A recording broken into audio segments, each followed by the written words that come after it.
Hello everyone, thanks for coming outside me today. Today we're going to tackle the topic of sight lights. Do you really need one, whether you're shooting a target or a hunting bow? So throughout this video, I'm going to be referencing the Illumapin sight light series made right here in the United States up in Michigan. My good buddy Ben is partial owner, or maybe full owner. Sorry buddy if I got it wrong one way or the other. He sent me down a few of their models several months ago for me to try out, and I've been shooting them all through the spring and summer, and I have been superiorly impressed with the build quality and the working of the light. Real quick about it, just a real quick drop review. This is the mini series, so it's a much smaller battery pack with the wire. You can get them in multiple different colors. Of course, it connects right into the sight light threading depending on what brand of sight you have. Of course, this is a CBE Engage hybrid, but it does have the dial here on the back, so you can click on and turn all the way up and turn all the way off. It does have that positive click,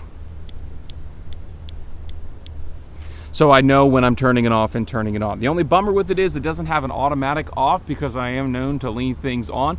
But of course, this is a very small light inside the sight housing, and the battery life is insane. Much better than the stock lights that would come from the manufacturer that would just screw in and be that little plug into the light. Now, with all that being said, and how impressed I am with how nicely this sight fits right under the bar of the sight, and it's nice and clean and it works like a charm, I don't put sight lights on my hunting sights.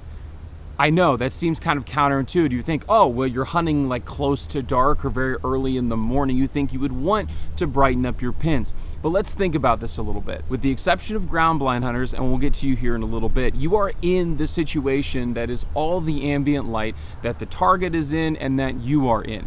Meaning that if the target is dark and the surrounding area around me is dark, why do I want to have this super bright pin blaring back in my face? It'll completely knock out and blow out, starburst if you will, when I'm trying to hit downrange. So the only time you need a sight light is if one is in dark and one is in light, or you're in dark and it's in light, so on and so forth, where there's going to be this change.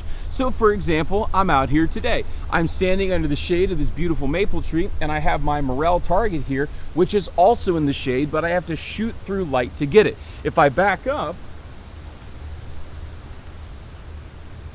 and come all the way back here, you can see how blown out this is. You probably can't hear me on the audio very well.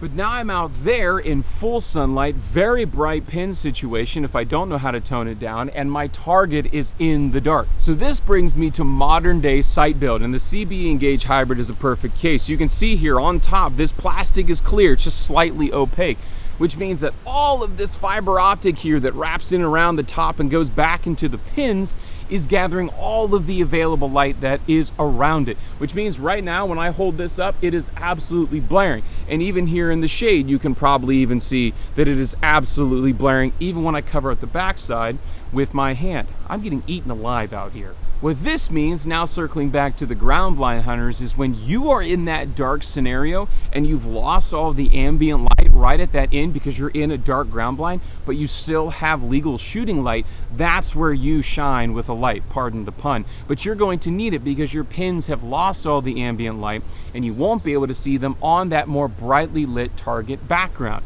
Here in this situation, I have a pretty good amount of inner woods daylight.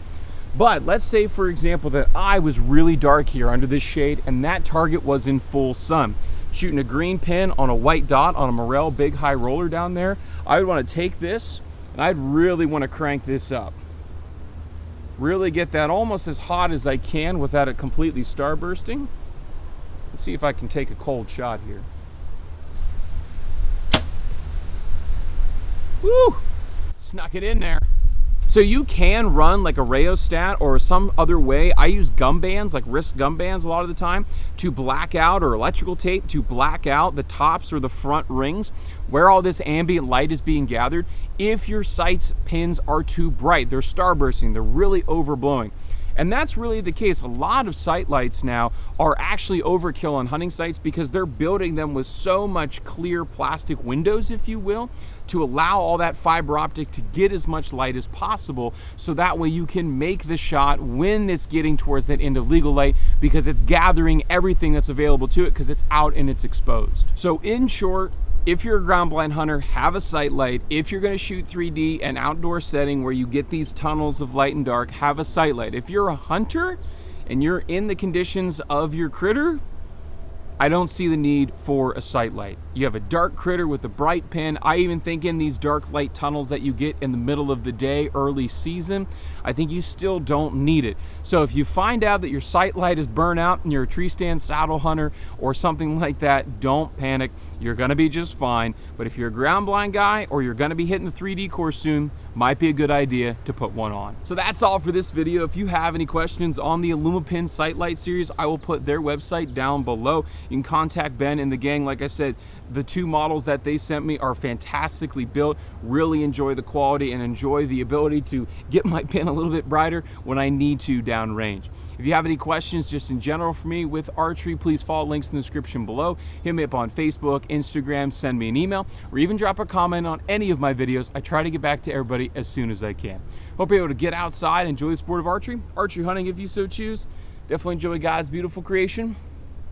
I think this is 25 yards. And we'll get to see you next time.